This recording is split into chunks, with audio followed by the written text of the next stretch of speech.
ಬಗ್ಗೆ ಏನು ಹೇಳೋಂಗಿಲ್ಲ, ಚೆನ್ನಾಗಿ ಮಾಡಿದ್ದಾರೆ. ಅವ್ರದ್ದು ಆಪ್ರೇಷನ್ ಮೇಲೆ ಎಲ್ಲ ನೋಡಿದ್ದೀವಿ, ಚೆನ್ನಾಗಿದೆ. ಯಂಗ್ ಏಜ್ ಪೀಪಲ್ಗೆ ಚೆನ್ನಾಗಿದೆ ಅಷ್ಟೇ, ನಮ್ಮಂಥವ್ರಿಗೆ ಕಷ್ಟ. Film is only okay. ತುಂಬ ಚೆನ್ನಾಗಿದೆ. ಚೆನ್ನಾಗಿದೆ, ತುಂಬ ಚೆನ್ನಾಗಿದೆ. ಫ್ಯಾಮಿಲಿ ಹೌದು, ಚೆನ್ನಾಗಿದೆ. ಲ್ಯಾಗ್ ಏನೂ ಇಲ್ಲ, ತುಂಬ ಚೆನ್ನಾಗಿದೆ. ಚೆನ್ನಾಗಿದೆ ಸರ್. ಇನ್ನೊಂದ್ಸತಿ ಏನು ಇಷ್ಟ ಆಯ್ತು? ಅವ್ರು ಮಾತಾಡೋ ಸ್ಟೈಲ್ ಋಷಿ ಅವ್ರ ಆಕ್ಟಿಂಗ್ ಇಷ್ಟ ಆಯ್ತಲ್ಲ? ಓಕೆ, ಕಾಮಿಡಿ ಎಲ್ಲ ಚೆನ್ನಾಗಿದೆ. ಶ್ರೀರಾಮನ ಅವತಾರ ಅಂದ ತಕ್ಷಣ ತುಂಬ ಮಂದಿ ಏನೋ ಕೆಟ್ಟದಾಗಿ ತೋರಿಸ್ತಾ ಇದ್ದೀವಿ ಇಲ್ಲ ಆ ಥರ ಏನೋ ಇದೆ ಅಂದ್ಕೊಂಡು ಪ್ರತಿಯೊಬ್ಬ ಹಿಂದೂನು ಹಂಗೇನೆ ಅನ್ಕೊಂಡಿರ್ತಾರೆ. ಅಂದರೆ ಟ್ರೈಲರ್ಗಳೆಲ್ಲ ನೋಡಿದಾಗ ಆ್ಯಕ್ಚುಲಿ ಫಿಲಮ್ ಎಷ್ಟು ಚೆನ್ನಾಗಿದೆ ಅಂದರೆ ಇದರ ಒಂದೊಂದು ಸೀನ್ಸ್ಗಳನ್ನ ಡೈರೆಕ್ಟ್ ಎಷ್ಟು ಚೆನ್ನಾಗಿ ಮಾಡಿಕೊಟ್ಟವರು ಇಲ್ಲ ಅದನ್ನ ಒಂದು ಶ್ರೀರಾಮನ ಭಕ್ತನಾಗಿ ಫಿಲಮ್ನ ಮಾಡೋರೋ ಗೊತ್ತಿಲ್ಲ. ಎಷ್ಟು ಕ್ರೇಜಿ ಆಗಿದೆ ಹಾಗಂತ ಹೇಳ್ಬಿಟ್ಟು ಬೇರೆ ಜಾತಿಯವರು ನೋಡೋದು ಅದೆಲ್ಲ ಹೇಳ್ತಾಯಿಲ್ಲ. ಪ್ರತಿಯೊಬ್ಬರಿಗೆ ಎಂಟರ್ಟೈನ್ಮೆಂಟ್ ಇದೆ. ಒಂದು ಟ್ರೂ ಸ್ಟೋರಿನ ಒಬ್ಬ ರಿಯಲ್ ಆಗಿ ಶ್ರೀರಾಮ ಬಂದರೆ ಈ ಕಲಿಯುಗದಲ್ಲಿ ಶ್ರೀರಾಮ ಬಂದರೆ ಹೆಂಗಿರಬಹುದು ಅನ್ನೋದನ್ನ ಎಷ್ಟು ನೀಟಾಗಿ ಕಟ್ಕೊಟ್ಟಿದ್ದಾರೆ. ಈಗ ತಾನೇ ರಾಮನ ಅವತಾರ ಮೂವಿ ನೋಡಿದೆ.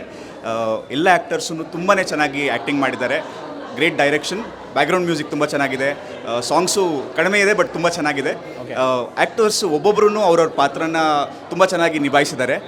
ಬ್ಯಾಕ್ಗ್ರೌಂಡ್ ಮ್ಯೂಸಿಕ್ಕು ಸಾಂಗ್ಸ್ ಎರಡಿದೆ ಅಂತ ಹೇಳಿದೆ, ಬಟ್ ಎರಡೂ ಸಾಂಗು ತುಂಬ ಎಫೆಕ್ಟಿವ್ ಆಗಿದೆ. ಥ್ರೂ ಔಟ್ BGM ರನ್ ಆಗ್ತಾ ಇರುತ್ತೆ ತಲೆಯಲ್ಲಿ.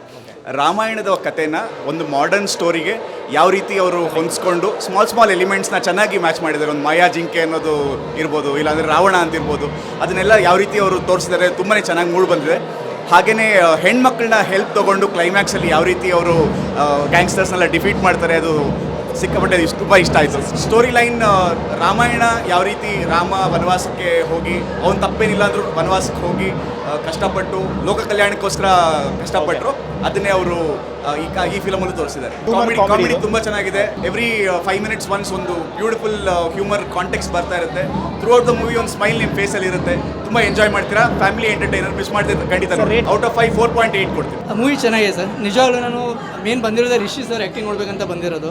ಅವರನ್ನು ಚಿಕ್ಕ ಸ್ಕ್ರೀನಿಂದ ಹಿಡಿದ್ಬಿಟ್ಟು ಫಾಲೋ ಮಾಡ್ತಾ ಇದ್ದೀವಿ ಸೀರಿಯಲ್ ಕಡೆಯಿಂದ. ಸೊ ಬಟ್ ಜಾಸ್ತಿ ಮೂವೀಸ್ ಬರ್ತಾ ಇಲ್ಲ ರಿಷಿ ಅವ್ರದ್ದು. ಜೊತೆಗೆ ನಮ್ಮ ಟಿಪಿಕಲ್ ಅರುಣ್ ಸಾಗರ್ ಇರೋದ್ರಿಂದ ಮೂವಿ ಚೆನ್ನಾಗಿ ಓಡುತ್ತೆ, ಇನ್ನೂ ಚೆನ್ನಾಗಿ ಓಡ್ಬೋದು ಅಂತ ಆಸೆ ಪಡ್ತೀವಿ. ಬಟ್ ಥಿಯೇಟ್ರಿಗೆ ಜನ ಬಂದು ನೋಡಬೇಕು. ನೀವು ಹೇಳ್ದಂಗೆ ಪ್ರಥಮ ಅವ್ರು ಹೇಳ್ದಂಗೆ ಯೂಟ್ಯೂಬಲ್ಲಿ ಮೂವಿ ಹಿಲ್ಸಲ್ಲಿ ಚಿಕ್ಕ ಸ್ಕ್ರೀನಲ್ಲಿ ನೋಡಬಹುದು, ದೊಡ್ಡ ಸ್ಕ್ರೀನಿಗೆ ಬಂದು ನೋಡೋಕೆ ಚೆನ್ನಾಗಿರುತ್ತೆ. ಸೊ ಏನು ಇಷ್ಟ ಆಯಿತು ಮೇಯ್ನ್ ಆಗಿ ನಿಮಗೆ? Main Rishi mannerism, I really love him. ಅವ್ರ ಆ್ಯಕ್ಟಿಂಗ್ ತುಂಬ ಚೆನ್ನಾಗಿ ಬರ್ತಾರೆ. ರಿಷಿ ಅವರು ಆ್ಯಕ್ಟಿಂಗ್ ಸ್ಟೈಲ್ ಟಿಪಿಕಲ್ ಆ್ಯಕ್ಟಿಂಗ್ ಥರ ಇಲ್ಲ, ಡಿಫ್ರೆಂಟ್ ಆಗಿದೆ. ಸೊ ಚೆನ್ನಾಗಿ ಮಾಡಲಿ ಅಂತ ಇನ್ನೂ ಆಸೆ ಪಡ್ತೀನಿ. ಸರ್ ಹ್ಯೂಮರ್ ಎಲ್ಲ ಚೆನ್ನಾಗಿದೆ, ಕಾಮಿಡಿ ಹ್ಯೂಮರ್ ತುಂಬ ಚೆನ್ನಾಗಿದೆ, ಗುಡ್, ಎಲ್ಲ ಆ್ಯಕ್ಟರ್ಸ್ ಚೆನ್ನಾಗಿದೆ. ಆ್ಯಸ್ ಎಕ್ಸ್ಪೆಕ್ಟೆಡ್, ರಿಷಿಯಿಂದ ಏನು ಎಕ್ಸ್ಪೆಕ್ಟ್ ಮಾಡಿದ್ರೆ ಆ ಥರ ಬಂದಿದೆ. ಸೊ ಇನ್ನೂ ಚೆನ್ನಾಗಿ ಬರಲಿ ಅಂತ. ರಾಮನ ಅವತಾರ ಅಂದರೆ ಟೈಟಲ್ ನೋಡಿ ಏನು ಇರ್ಬೋದು ಅಂತ ಕ್ಯೂರಿಯಾಸಿಟಿ ಇತ್ತು. ಆದರೆ ತುಂಬ ಕಾಮಿಡಿ ಇದೆ, ಫ್ಯಾಮಿಲಿ ಮಸ್ಟ್ ವಾಚ್ ಮೂವಿ ಇದೆ, ಒಳ್ಳೆ ಮೆಸೇಜ್ ಕೂಡ ಇದೆ. ಸೊ ತುಂಬ ಚೆನ್ನಾಗಿದೆ. ಥಿಯೇಟ್ರಿಗೆ ಬಂದು ನೋಡಿ. ಕಾಮಿಡಿ ಟೈಮಿಂಗು ಈವನ್ ಅರುಣ್ ಸರ್ದು ಸಖತ್ತಾಗಿ ಬಂದಿದೆ ಆ್ಯಕ್ಟಿಂಗು. ಸೊ ಎಲ್ಲೂ ನಮಗೆ ಬೋರ್ ಅನಿಸ್ಲಿಲ್ಲ. ಮತ್ತು ತುಂಬ ಕಾಮಿಡಿಯಾಗಿ ಸಖತ್ತಾಗಿ ಫನ್ನಿ ಆಗಿತ್ತು. ಒಂದು ಸಾಂಗು ತುಂಬ ಚೆನ್ನಾಗಿತ್ತು, ಸ್ಯಾಡ್ ಸಾಂಗ್ ಬಂದಿತ್ತು, ಸಖತ್ತಾಗಿತ್ತು. 4.5 ಕೊಡ್ತೀವಿ. ನಾವೇನು ಇಂಟೆನ್ಷನ್ ಇಟ್ಕೊಂಡು ಸಿನಿಮಾ ಮಾಡಿದ್ವಿ ಅದು ಕಂಪ್ಲೀಟ್ಲಿ ಜಸ್ಟಿಫೈ ಆಗಿದೆ ಅಂತ ಅನ್ನಿಸ್ತಿದೆ. ಯಾಕಂದರೆ ನೆನ್ನೆ ಪ್ರೀಮಿಯರ್ ಶೋ ಮಾಡಿದಾಗ ಅಲ್ಲಿ ಕರೆದಿದ್ದೆಲ್ಲ ಸಿನಿಮಾದ ಚಿತ್ರರಂಗಕ್ಕೆ ಸೇರೋವಂಥವ್ರು, ಹಾಗೆ ನಮ್ಮ ಫ್ರೆಂಡ್ಸ್ ಆ್ಯಂಡ್ ಫ್ಯಾಮಿಲಿ ಎಲ್ಲ ಇದ್ದರು.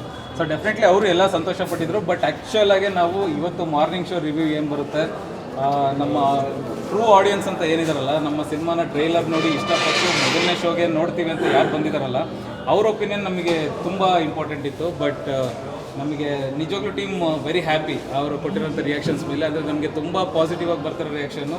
ನಮಗೆ ಸಿನಿಮಾ ಮುಗಿದು ಗೊತ್ತಾಗಲಿಲ್ಲ ಅಂತ ಅಂದ್ಬಿಟ್ಟು. ಬಟ್ ಆ್ಯಕ್ಚುಲಿ 2.25 ಗಂಟೆ ಇದ್ರೂ ನಮ್ಗೆ ಆ ಒಪಿನಿಯನ್ ಬರ್ತಾ ಇದೆ ಅಂದರೆ ಅದು ತುಂಬ ವೆರಿ ಪಾಸಿಟಿವ್ ಒಪಿನಿಯನ್ ಆಗಿ ತಗೋತೀವಿ. ರಾಮನ ಘನತೆಗೆ ಒಂದು ಚೂರು ಕುಂದು ತರುವಂಥ ಯಾವ ವಿಚಾರವೂ ರಿಷಿ ಅವ್ರ ಸಿನಿಮಾದಲ್ಲಿಲ್ಲ. ಒಬ್ಬ ಆ್ಯಂಡ್ ರಿಷಿ ಅವರು ಸಕ್ಸಸ್ಗೆ ಶಾರ್ಟ್ಕಟ್ನ ಹಿಡಿದಿಲ್ಲ. ಪ್ರಾಮಾಣಿಕವಾಗಿ ಸಿನಿಮಾ ಮಾಡಿ ನಾನು ಸಿನಿಮಾ ಮೂಲಕ ಜನಕ್ಕೆ ತಲುಪಬೇಕು ಅಂತಿರೋವಂಥದ್ದು. ದಯವಿಟ್ಟು ಇಂಥ ಸಿನಿಮಾನ ಥಿಯೇಟ್ರಲ್ಲೇ ನೋಡಿ. 2 ಕಾರಣ, ಕನ್ನಡ ಸಿನಿಮಾ ನೋಡಿ, ಕನ್ನಡ ಸಿನಿಮಾ ಅನ್ನೋದು ಒಂದು ಕಾರಣ. ಅಂದರೆ ಪ್ರಾಮಾಣಿಕ ಪರಿಶ್ರಮದಿಂದ ಒಂದು ಒಳ್ಳೆ ಸಿನಿಮಾ ಮಾಡಿ ತಲುಪಿಸುವಂಥ ಪ್ರಯತ್ನ ಮಾಡ್ತಾ ಇದ್ದಾರೆ.